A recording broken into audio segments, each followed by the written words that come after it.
ATT Confidential. I'm Braden. I'm Dan. And I'm confused.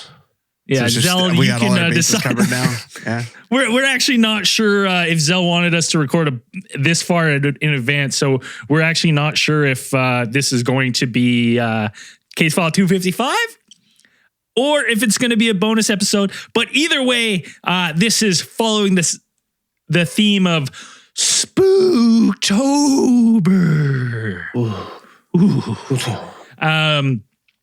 And obviously with Spooktober, we're talking about stuff that's terrifying, scary, spooky. We kind of leave the realm of aliens and conspiracy for a while and just talk about straight up scary stuff. And today is no different because we are talking about the most haunted house in America, in the world. And that is the Whaley House. According to Travel Channel. Yeah, or Travel Magazine or something. Maybe Zach Baggins. I don't know. It's the Whaley House, a.k.a. the Ballad of Yankee Jim. Yes. Also, I did find it quite comical that if you look up the most haunted house in America, there's a whole bunch that are fighting. But the Whaley House is on there. It is on that list. It is on the list. Yes, it is always on that list. On travel channels. Right. So we are going to, and it's, it's number one in the Craig's Triangle. Right. So I'm still looking for the certifying body that certifies most haunted places. I'm still searching for that. I think we should. I might have to establish our own. I think we should. Yeah, I think we should. Yeah. The most haunted, we should have a title just called Most Haunted, and we go and we stamp it. Listen, and then we'd be like, hey, you got somewhere more haunted? Bring us in, and we'll take a peek, and we will decide if this is in fact the most haunted. Wait, here's the key thing for us. You'd have to put down certain criteria that. The number one criteria is we decide from distance. Right? We don't go. Remote. Yeah, remote decisions. Yeah, we look at that. Also, we'd have to take in a bunch of factors, right? Street appeal, right? Sure. Right. Curb appeal. Does it look spooky from the outside? Does it look spooky? How many doors does it have? Yeah. All about those cellars. Doors. Are they next to each other? Do they have suits of armor?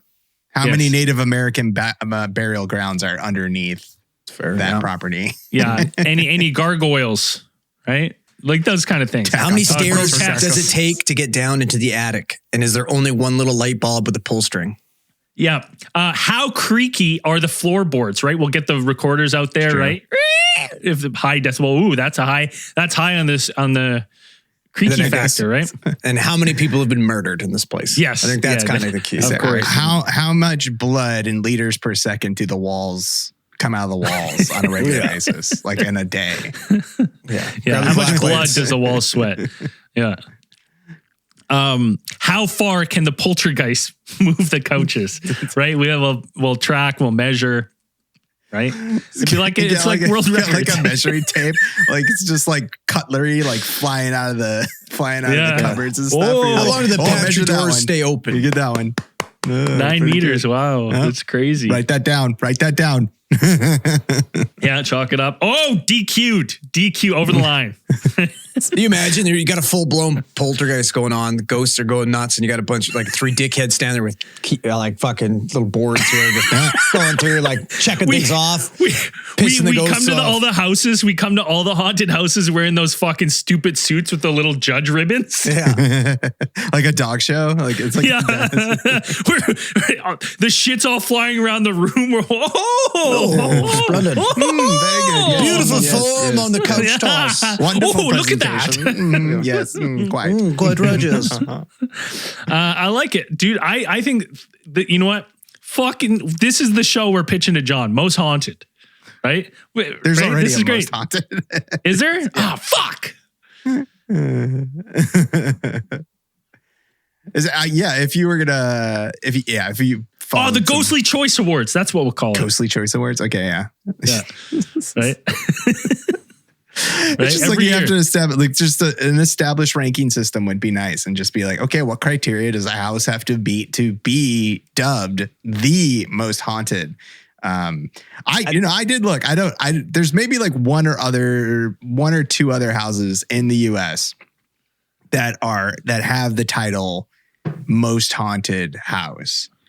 But it's still straight. Like, you'll see a lot of like, this is one of the most haunted houses. There's a bunch of those. There's a bunch of top 10 lists. Like, you'll come across them. They're everywhere. But the Whaley House is the only one that really gets like that. Like, in the headlines, it's always the America's most haunted house. Yeah, and you know what's because it's an interesting one because it's not technically it is. Yes, it is a house. People did live there, but it's also got, it's got some commercial, right? Like, whoever built this house way back in 1850s, they were like, and I want to zone this a little commercial residential mix, right? There's a reason to that. Yeah, Thomas Whaley had fucking methods to his madness here. Yeah. We're going to get into that. He's like, I want to live where I work. I mean, who doesn't? He was a forward thinker. I mean, the guy had a pretty good head on his shoulders, I think, for at least I'm gonna question some decisions that he made personally. But. Yeah. So Thomas Whaley came from a family that lived in New York, and his parents ran a business actually selling hardware and woodwork. And so in 1849, at the age of 26, Thomas left New York, and he actually moved to San Francisco. And he had plans to go ahead and take advantage of the wealth that was being produced by the California gold rush at the time. So, I mean, getting in on the foot. He wasn't out there to hunt gold. Yeah, he wasn't out there to hunt gold, but he was there to take advantage of all of the business that was started flooding into those places at that time. Well, yeah, because selling fucking pans. Everyone's making money hand over fist over there right now on the gold rush, right? And as they always say, a fool and his money are soon parted. So it's this guy's just going and he's going, what can I sell these? Yeah, you're already in the hardware business, so I mean that was his kind of thing. He's like, people are digging for gold, they're gonna need shovels. Like, buddy, they're gonna need fucking prospector pantaloons. Yeah, got them. The shovel, the greatest tool, as Andrew says. Bingo, bango, bongo, body gonzo. That was probably their logo. That's probably their motto. I guarantee he sold a shovel using those exact words at some point, probably. Hey, man. Hey, bada bing, bada boom. What do you think? Bingo, bango, bongo. Yeah, that's what I think. As he's spinning it around, swing it in the air. Yeah, you need to jump someone's claim real quick. You got to make that dude disappear, man. Like, you can't just kill him, toss him in the river. It's going to float down. It's going to end up down here in the bay. I imagine Thomas Whaley, he's at Costco with one of those little mics on, holding the shovel. Right? Hey, come on up. Check this out. This is a shovel. Bingo, bango, bongo. Yeah, you need a claim. Boom. Bingo, bango, bongo. And then he does a scoop of the dirt. Body gonzo. There you go. Yeah. All in one. What do you scoop the dirt in the air? It goes flying in the air. You fucking kick the body in. You move the shovel out of the way. The dirt falls down. Buries the guy. Yeah. Fucking donezo. All in one. Boom. He's like, this is also a personal banking system. Head in the backyard. Yeah. Dig a hole. Chuck your gold right in there. Oh yeah, buddy. So Thomas went ahead and set up a store with his business partner at the time, George Wardle, and they were selling out of that store hardware and woodwork that came from his parents' store out in New York. Now, he was pretty successful in this endeavor, and by all accounts. And then somebody must not have liked that, because all of these business buildings actually were destroyed by arson in May of 1851. Yeah, well, this is 1851, right? So if you have a competitor, there's no price battle. You just destroy, really, you go at night wearing black. Unless someone physically sees you, every crime is the perfect crime at night back in 1851. It's not like they had surveillance cameras or anything to catch you. I couldn't imagine being a criminal back then, man. That was the heyday for crime. Well, yeah, buddy. Unless you were caught in the middle of murdering somebody, you're getting away. I played Red Dead Redemption. I know how it works. Exactly. And it's still, you can chase that guy down before he reports your crime. Get on your horse. 100%. That's exactly how it was. Hey, listen, toss boys, him off a cliff. Hey, you're forgetting about things. What about fucking Sherlock? He would have figured it out. Yeah, but he wasn't in the States. He was busy out in the UK. He traveled across the pond a couple times, I think. Yeah, maybe. I don't think he would, waste his skill set on arsonists, though. You never know, Matt. So after this, he had plans to marry the love of his life, who was Anna Eloise Delaunay, and put off those plans. And what a southern name, Delaunay. Miss Delaunay here. Yeah. He said, My southern belle. If I do say so myself. Anna Eloise Delaunay. I'm going to take her name. I'm going to make an honest woman out of you, Anna Louise Delaunay. Could be pronouncing that completely wrong. Listen here, Anna Delaunay mayonnaise. I'm going to make you my wife. So he went ahead and moved to San Diego, and he was going to go ahead and yes, the whale's penis or vagina, right? Yeah. Oh. Yeah. So he was going to start over here in there in San Diego, and he started up a couple of businesses with his brother. What was it? Henry in 1851. So.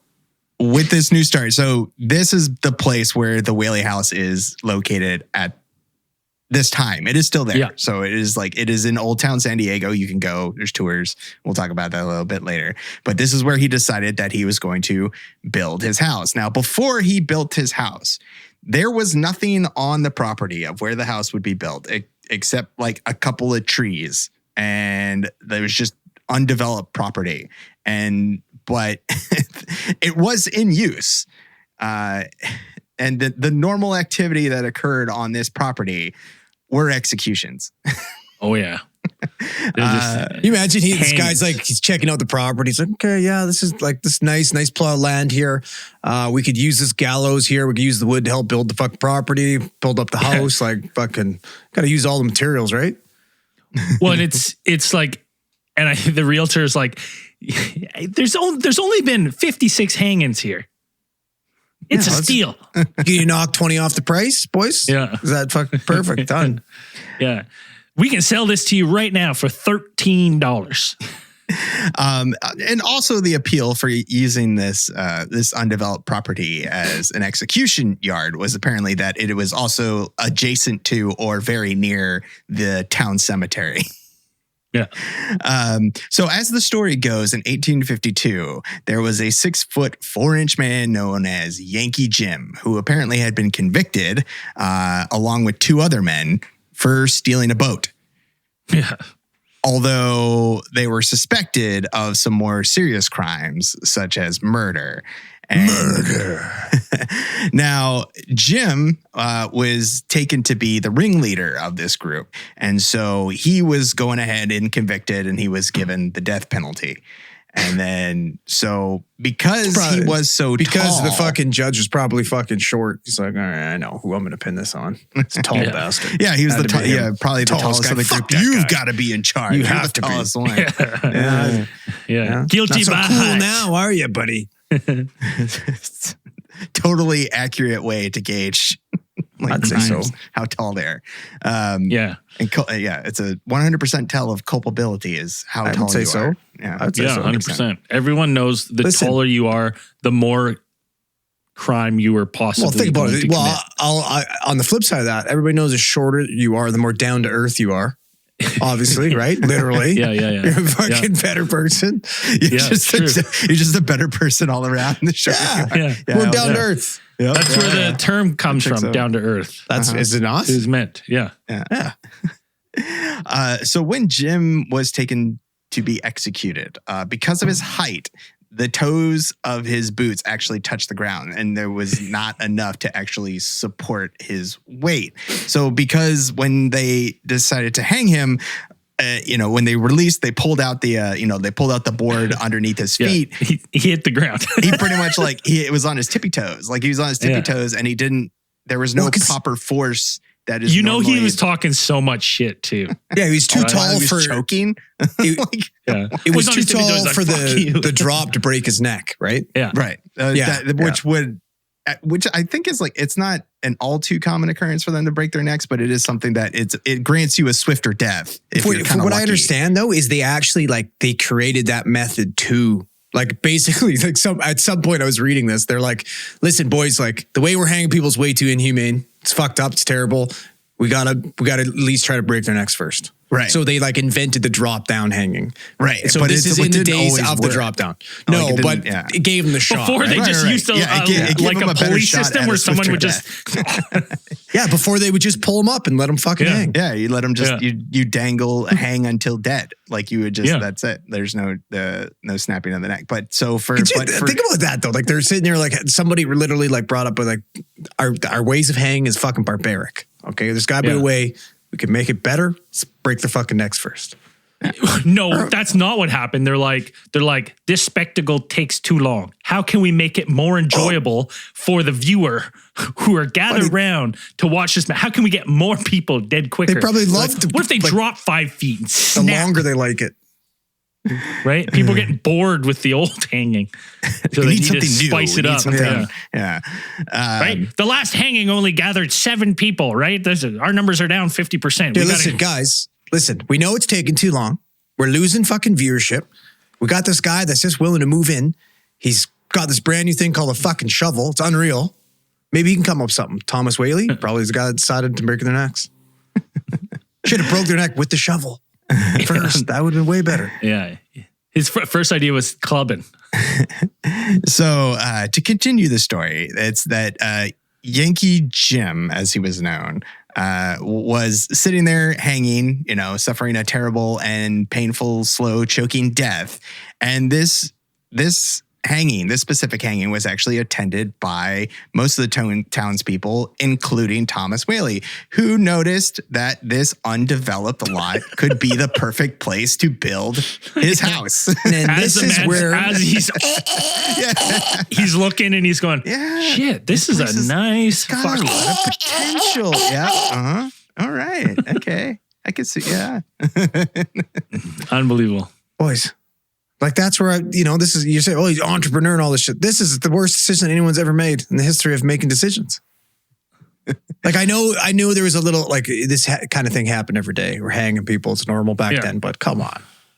Right? You got this poor guy, his fucking toenails are scratching the ground as he's fucking, being asphyxiated. Like you're like, I can picture it. My dream, right? Yeah. Right? You're framing him with your hands. Oh yeah. Excuse me, hangman. I can picture it. Could you move the body out of the way? I kind of want to get a view of the lake. Yeah, it's nice. All right, we'll take it. He just tangles the body to the left. You get one of those special effects like overlays. Like he's like, you see like the gallows, like this like hastily set up like rickshaw gallows. And then there's like a house sitting over it. It's like all the little pillars coming down. Yeah. I can see it. I the gallows was actually used for like the opening door of the building. From what I saw, like the gallows is like, it was nothing. It was like what? Like it was like two posts with like one post across. One post across, and that was pretty much how they hang them. That was it. Put like a bench underneath their feet, and then they just kick it out. Yeah. So 3 years later, in 1855, Thomas Whaley would end up buying that property, where originally his first idea was that he was going to build a rat-proof granary, and he was going to use the bricks from his own brick factory that he had established in that town. Now, the rat-proof granary did not exactly prove as rat-proof as he would have. He's like, the rat-proof granary is a pipe dream. It'll never happen. It's impossible to keep them little bastards out. Yeah, so just about a year later in 1856, Thomas Whaley began constructing what would be his dream house. Now, in New York, where a man was hanged, where many men were hanged, where multiple people next to the town graveyard. Yeah, where those men were, where the hanged men would be buried. Yeah, so. In New York, apparently, it was a common practice to have like a commercial space on the first floor of the structure, and then you would have the family live in the private rooms on the second floor. And so Whaley took this concept, and he thought this would be a good idea because if you had your business downstairs and your family was living upstairs, he figured that there would be less of a chance of a repeat of an arsonist burning it down because they wouldn't want to be, convicted for murder. Yeah. Not just arson, but also murder. Yeah. That's kind of like, I don't know. That's something to kind of bet. I don't know if that's something you want to bet on. Like, yeah, well, no shit. You never caught the arsonist. You're like, there's no way that man is that bad where he will also go for murder. So I'm going to put my family in harm's way. Or he thought of it this way, like, yeah, you want to burn this fucking place down? It's perfect because when we fucking catch you, we're going to fucking hang you on the same plot, you piece of shit. Yeah, right here, next to the graveyard. So not only did he decide to kind of, establish his business on the downstairs of this house, like it's a nicely appointed house. I think it's like a Greco revival type of house at the time. It's actually pretty nice, pretty spacious. But besides just having his business there, by the late 1800s, that building inside was serving as not only his place of business, but it was also the town theater, courthouse, general store, and government office. So he had all of those things going on down there. Like you can go down there, they have like a little room that's like an actual theater. There's like a small little stage with like, there's seating inside the room. There's actual. Dude, this is like a courtroom in there. The first mansion in California, basically. He's like, it's got everything. And it, for a time, was known as the finest residence in Southern California. I called it. Yep. And it was, I guess he had the entire thing furnished in, the fine woods of mahogany and rosewood, which I don't think would be cheap, but it's pretty nice. So once he had done this in about 1857, Thomas and his love, who had married Anna, had 3 children. They had Thomas, Francis, and the baby Anna. And unfortunately, in 1858, Thomas was claimed by scarlet fever. The child, not the man. Right. Sorry. Yeah. His namesake, though. Thomas Jr. Thomas Jr. And so where the space that Whaley had actually rented out for a shop on the main plaza, so separate. He had other places for shops as well. And so he had a place he had been renting out. This place came under target of arsonists. This place got burned down. Now, do you think, here's a question. I don't know if you can answer this, Dan, but was arson a huge issue back then, or is Thomas being fucking targeted? Well, I think that they said the first one was specifically targeted towards him, and this might have been also targeted towards him. But I don't know off the top of my head it probably would be. It doesn't make any sense that it wouldn't be, because if you wanted to get rid of a competitor, you would just set their place on fire because everything's made of wood back then. And then you can jack your prices up and be like, well, I'm the only game in town. Sure. It's a real shame what happened. Yeah. But you'd also want to be like, I'm sure they would kind of calculate those places. You'd want your shop built and you see the old Western towns and all the buildings are closely put together. You wouldn't want to try to burn down the general store that's right next to the saloon, right? Because you're just you burn everything down. You burn the entire fucking town down. And I don't know how you would keep it from not burning the whole place down. Yeah, it's not like they had a fire truck ready to go. It's not, you don't have a fire brigade or anything. It's got guys with buckets of water, maybe, and a horse to piss on it or something, maybe. Yeah. But because of the loss of the child Thomas and the shop that got burned down, Thomas decided to take his family and move back to San Francisco, and so it's weird. What I read said that he moved and helped settle Alaska after the scarlet fever. Did he move up there? Did he work for the government up there too? Yeah, he helped with actually settling Alaska. He was he worked for the government. He was on the fucking main team, whatever the fuck that means. Did his family go with him, or is it just him? The whole family. They all lived up there. They all lived up there? Okay. Yeah. So that might be something that happened during that time. So they moved back to San Francisco. Guy's a fucking jack of all trades then, eh? Yeah. He was everywhere. He seemed like he did a lot of traveling. They would move to where he'd go where the business was. So yeah, when was the Yukon Gold Rush? Yeah. When was that? Yeah, that makes sense. Yeah, probably. So then he probably went up there doing the same kind of thing. He's following the money. Yeah, he probably made good money here. And then he's like, well, you know, they're going to need shovels in Alaska. So sell shovels in Alaska. Now, while they were in between, when they were not living in San Diego, they had 3 more children. They had George, Violet, and Corinne, who they called Lillian, which seems weird. Why would you name your kid? Why don't you just name him Lillian then, I guess? Yeah.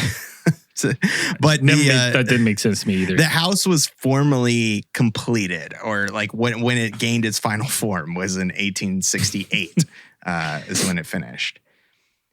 Now, later on in 1882, Violet, one of the daughters, married a George T. Bertolacci. Bertolacci, right? Bertolacci. Now, it turned out that Bertolacci was a con artist, and he only married Violet in the hopes that he would be able to get his hands on some of the Whaley family fortune, because they were doing pretty well. They were considered, you know, they're probably one of the more influential families. He's a gold digger. Yeah.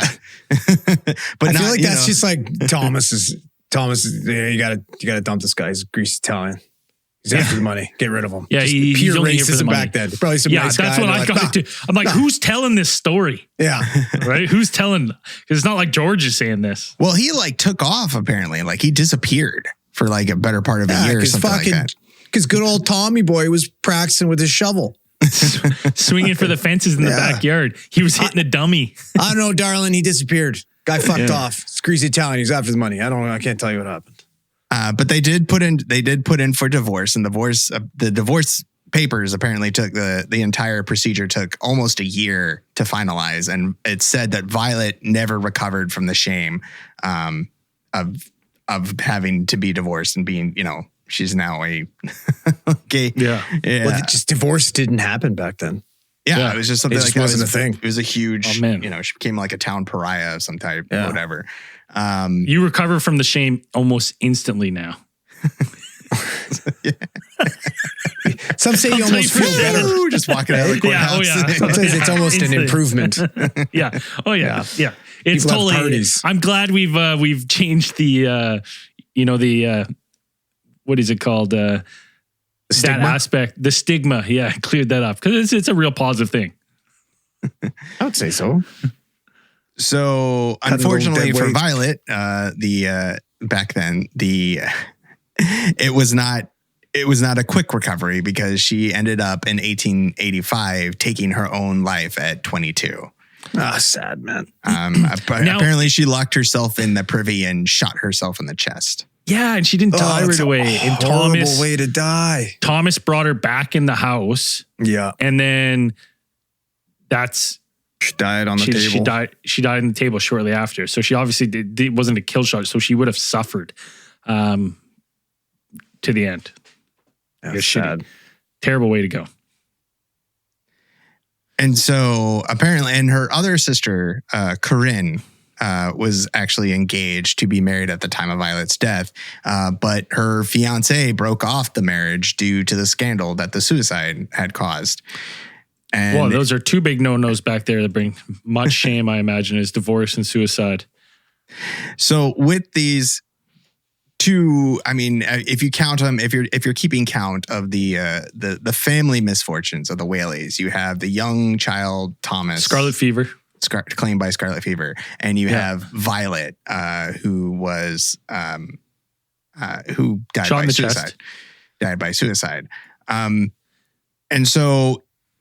Normally with paranormal activity, you usually have like these types of events would be seen as kind of prime suspects, or, you know, these would be the, what's the word I'm looking for here? The triggers or something, like catalysts. There we go. Like these would be catalysts for paranormal activity that would happen.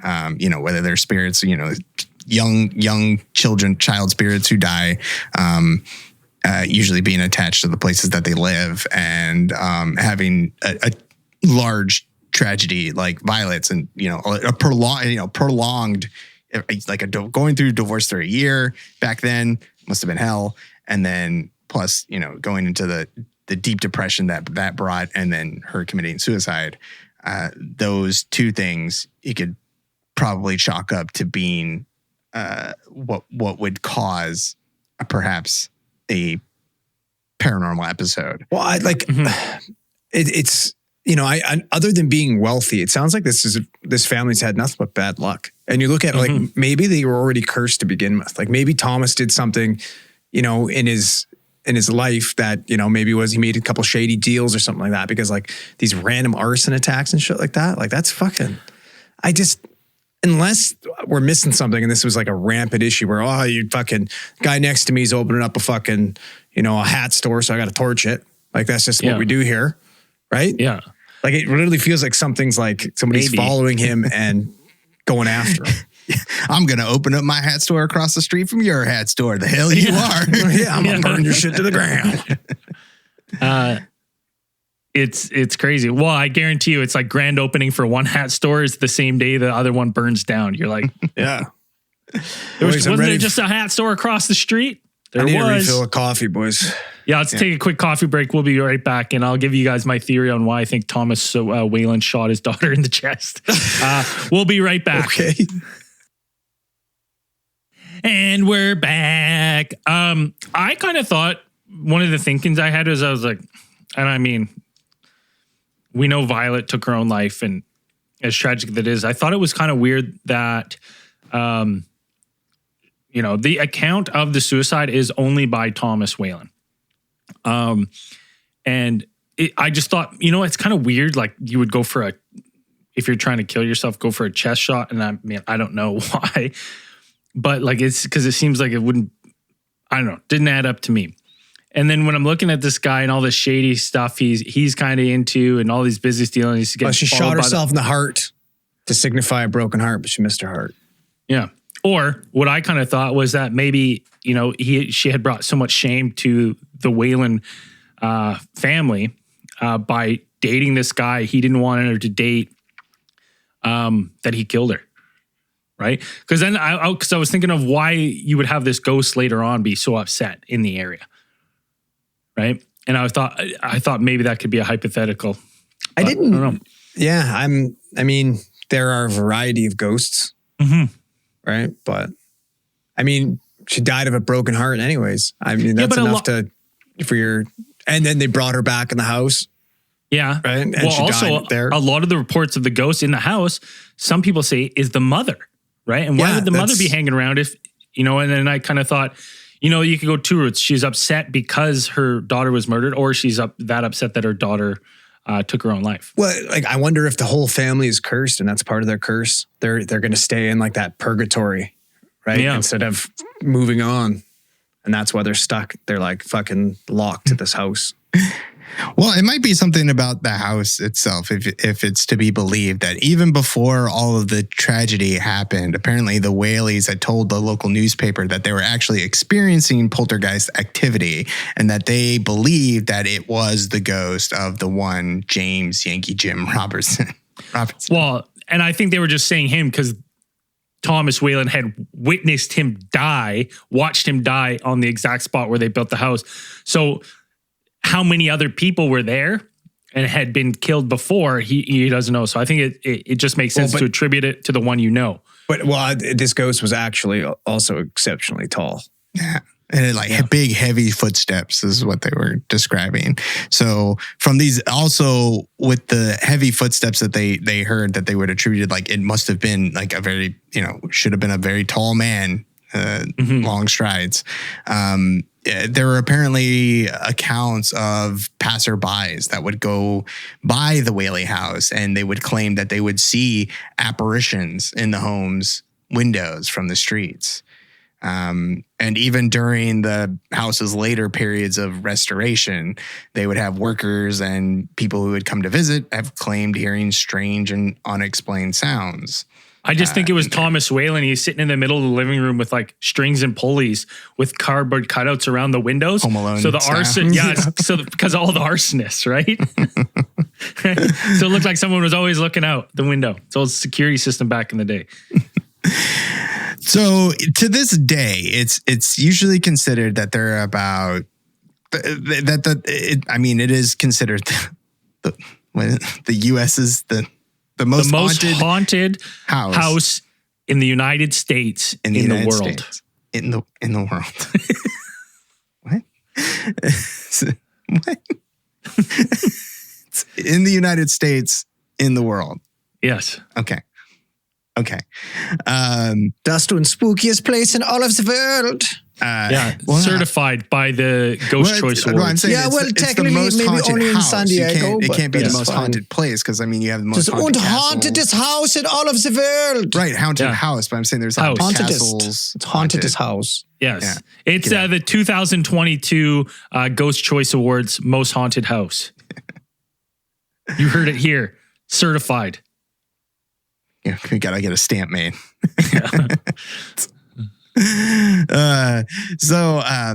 There are a number of spooky experiences that people have had visiting this house because apparently in the 1960s, like since the 1960s, the house has actually been it's been registered as like a national historical monument. Like it's going to be there forever until arsonists burn it down.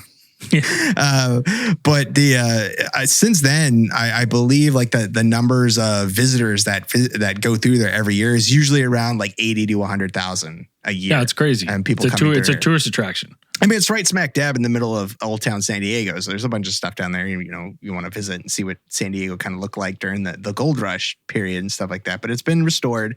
You can go visit. They have tours that go through there. But people who have been on these tours, and when they do have they do have ghost tours as well. Including Regis Philbin.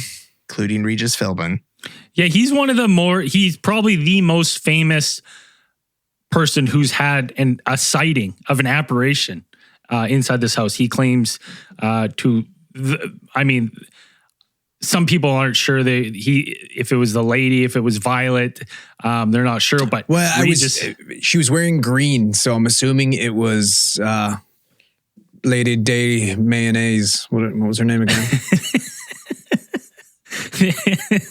I think that's it. What did we talk about the last case with the green being the sign of the devil? Yes, the devil's wench.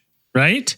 Yeah. Right? The devil's wench. And so now you see this woman in green. It makes me think that maybe there was some sort of maybe there were some occult practices going on by some of the women in the house for whatever reason to try to get rid of ghosts. Well, but not only that, like we're hearing his account and he's saying arson. What if his wife's a fucking witch? What if there's a firebug in the family? Like, who knows? Maybe one of the family members is fucking crazy and trying to kill him. Yeah, maybe. But yeah, there's usually agreed on that two of the major apparitions that occur in the Whaley House and that have been witnessed a couple of times, at least a number of times. So usually there's a report of a young woman. Apparition of a young woman who seems to inhabit the second floor of the house. Now, this ghost is, I think if you ask most people, it's usually widely believed, it's a possibility it's something else, but a lot of people believe that it's Violet, that it's the ghost of Violet. Because also people who have witnessed this ghost or they've been on the second floor, that people have also detected the scent of a French perfume that permeates the house. And that used to be... apparently that one used to be it could possibly be Anna because Anna usually wore French perfume. Mm-hmm. So I believe there's at least one guide because I get all my information from Ghost Adventures. When the crack team of Zach Baggins and the Ghost Adventures visited the Whaley House, they spoke to one Jokey Tolentino, who apparently is a head docent, which is a guide. I had to look it up. Yeah. I had to look up what a docent was. I had no idea. I was like, I don't know why they didn't just say guide. Like it's just a tour guide. I thought it was caretaker, but it's like a caretaker tour guide. Like I don't. Oh, boys. If a place has a caretaker, it's haunted. Oh, that's 10 times. So put that on the list of criteria. Yeah, absolutely. For ghosts. Yeah. What is it? Here's my question. Did they pull this guy's fucking mask off and find out it was him the whole time? It was a lady. or her mask off and found out it was her all the time. Yeah, they found oil underneath the house. Yeah, trying to scare everybody off. All right. I'm trying to see if there's an abandoned gold mine underneath the Whaley House. It's still has gold. It was old man Jackie Tolentino all along. Jokey. Her name is Jokey. But apparently Jokey in her time that she's been a docent for 13 years at that place. She says that she's seen at least 6 apparitions and that they are usually on the second floor. And she says that they're always walking away, that she has the feeling that these ghosts never allow her to see their face. Like they don't want her to see their faces. And even in photos, there's been photos, you can look up photos of alleged, apparitions, and none from our favorite ghostographer. He hasn't been there yet. No. Tim Skullion, but I'm sure he'll be on it one day. That's his name. He told us. How he told us to say it. Yeah. And then he said Skullion immediately after. Mm-hmm. But we corrected him. It is Skullion, in fact. But there's been pictures of these apparitions. And in these pictures, if you look, it does seem that the head of the apparition is always looking away, as if not to be photographed. Yes. There's a one story that I heard from Jokey. It was one night while she was like putting in the code for the alarm to lock up. She was in the middle of doing it, and she heard a voice clear as day saying, like, "Why are you here?" And it scared the shit out of her, and she sprinted out of the house. And it was before she could set the alarm, so the alarm went off. And the police come, and they're like talking to her, and like, okay, like, we have to do a little routine, look around, everything's clear. They're like, you're good to go back in. Did you is it's just you and the other employee there with the green dress? She's like, no, I'm the only person here. So the fucking police supposedly saw fucking Anna Delaney's or whatever. Well, it's funny you bring up the police too, because police seem to have be more affected in this house than others, and even visiting police officers who were taking tours, report being scratched, having marks around their necks, kind of losing their breath all of a sudden, and some people say that might be because Yankee Jim, wants revenge on law enforcement for taking his life, maybe unjustly. Maybe he just stole a boat, right? And is that worth losing your life for? I don't know, but Yankee Jimmy should have done a really nice boat. Could you if a ghost is going to talk to you like, get out, you're like, oh yeah, that's fucking scary. But like, why are you here? That's like, so fucking, I kind of like, it's like kind of Mean Girls. You're like, why are you here? Yeah. Why are you here? Why are you? You can't sit here. Yeah. Why are you here? Get out of here. What are you doing here? Boo. Get out of here. But like lots of people have, had interactions with the ghosts or seen an apparition or seen these smells. Some people say decaying a smell upstairs. Some people get wafts of like cigar smoke. Yeah, from Thomas Whaley. Supposedly he blows and it's only women's faces on the second floor. If they're on the second floor, they report fucking tobacco smoke being blown in their face. Right. But like to me, so again, this goes to Thomas Whalen's character as a ghost. But I read that and I was like, what a sign of disrespect, right? I can't imagine ever that like taking a drag of a cigar and just fucking blowing it in someone's face. Yeah, but he's a ghost. Yeah, I'm a ghost. What are you going to do? But he's not doing it to men. He's not doing it to men. Well, he chooses to do it to he's not going to be like, come like fucking float down and be like, Madame, you look very beautiful today in your dress. Boo. Yeah. And leave. Like he's got to do some spooky shit. But I think, I thought that was kind of interesting. And it's always that really, they get a strong whiff of cigar. And I heard supposedly too, like when you're walking around like the dining table and all that type of shit, you can actually like smell food. Like you smell like fresh bread being cooked and shit like that. That's weird. I think there's also they've got those fucking Glade fresheners everywhere. They got a scent for everything. Yeah. There's also tale told of when the Whaleys, I think while it was being built or while they were in San Francisco, they actually rented out the house they rented out some rooms in the house to a troupe, a performing theater troupe. And then they hadn't been there like 2 weeks or something. And the head of the troupe actually mysteriously died in that thing. And Jokey, going back to her one of her stories, is said that she once saw, like she was coming out from one of the rooms in the second floor, and she said that she looked over to where the kind of like where the stairs goes up. I mean, you can look at photos of the house. There's like there's a stairs that leads up to the second floor, and there's like the balustrade there. There's a what's it called? A banister. It's like a banister there. And she said that she saw like an elderly looking, not like an elderly looking man, like white beard, white hair. And he was standing over the banister, like looking down on the stairs. Apparently like you could see the theater from there, from that area. And then she said when she like turned to like look at something else. And then when she turned back, it was gone. It was gone. And so you could kind of, if it happened just one time, you'd be like, okay, maybe just like saw something out of the corner of her eye, just didn't catch it. But she said that another docent, another guide actually saw that same apparition in the same place, in the same position, like in the morning. Like during not that same day, but another time, like saw the exact same thing, but he was going up the docent or the guide was going up the stairs and he saw that same man matching that description that Jokey had saw. And supposedly I've heard you can kind of hear faint sounds like vaudeville music, and they attribute that to those guys. So they could just be hanging out and you'll be hearing steak and eggs and steak, that type of shit. Yeah. And then there's also another story of that. What other vaudeville hits are there?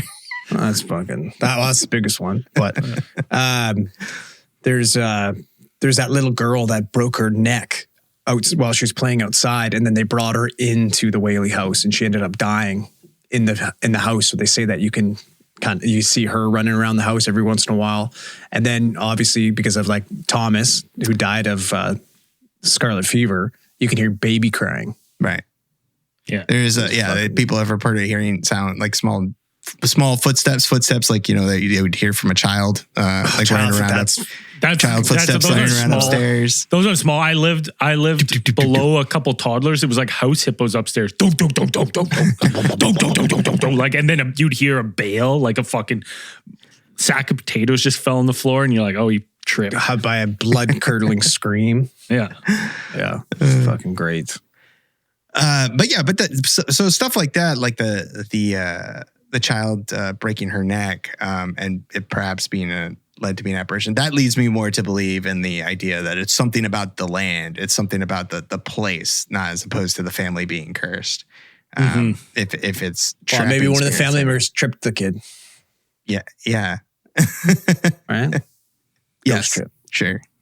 It's just part of the sacrificial rite that Anna had to do in order to set more businesses on fire.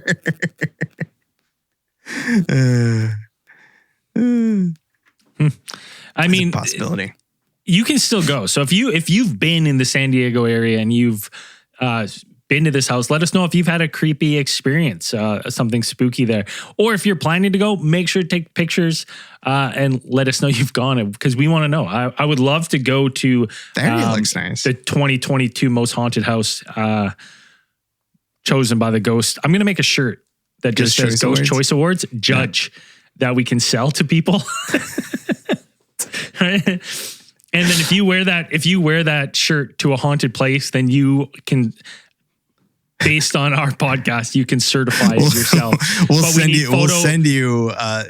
send you a criteria list to check off, like mark the boxes. Yeah, 100. Put it on a scale. Yeah, 100%. And then you send it in to us with a picture of yourself with your little score thing with your official Ghost Choice Awards judge shirt, and we'll log it. We'll make it. Maybe we'll make a little designated place on our website. Right, for Ghost Choice Awards. Yeah, I think it's funny. It'd be good. Yeah. So yeah, if you want to, I'll put the shirt up there soon, and I'll do a shirt and a sticker so you can slap the sticker when you're at the place. People can be like, "What the hell is this?" Yeah, it's a Ghost Choice historical monument. Yeah, and now it's the 2022 most haunted house in America. Congratulations! Congratulations! Take a snap a picture. Yeah. I'll send you a little ribbon that you can snip after you do it. There you go. Tape it to the door, a little Scotch tape. Perfect. Anyways, that's it's a haunted house. I mean, it's not a haunted house. It's the most haunted house. Well, and like you look at it, it was where they killed people. They killed people. So even if you have one person that died on that land that was like unjustly, like like you said, Dan, when you think about how to make somewhere paranormally activated, this is how you do it, right? Like it's right next to the cemetery. Build right where they murdered people, justly or unjustly. And then you have a string of unfortunate accidents in the house. It's just, the perfect storm for a paranormally activated house. Yeah. So it's interesting that people now, like you said, Andrew, that girl and stuff who brought in the house, that if you die in the house, you're trapped there. Yeah. That's what it seems like. It's purgatory, man. But then I kind of wonder if that's like your unfinished business. That's kind of why I wonder if we're a place where they see the devil's wench and stuff. If these places were sites of where they practice some sort of occult rituals, and it just traps your spirit or soul if you die there, right? And it's part of the hypothetical the devil's plan or whatever, and that's why people see the green devil's wench there, because that fits the description of what we've read in the past for some of these. And Eloise de Mayonnaise was a witch. Yeah. I'm saying it.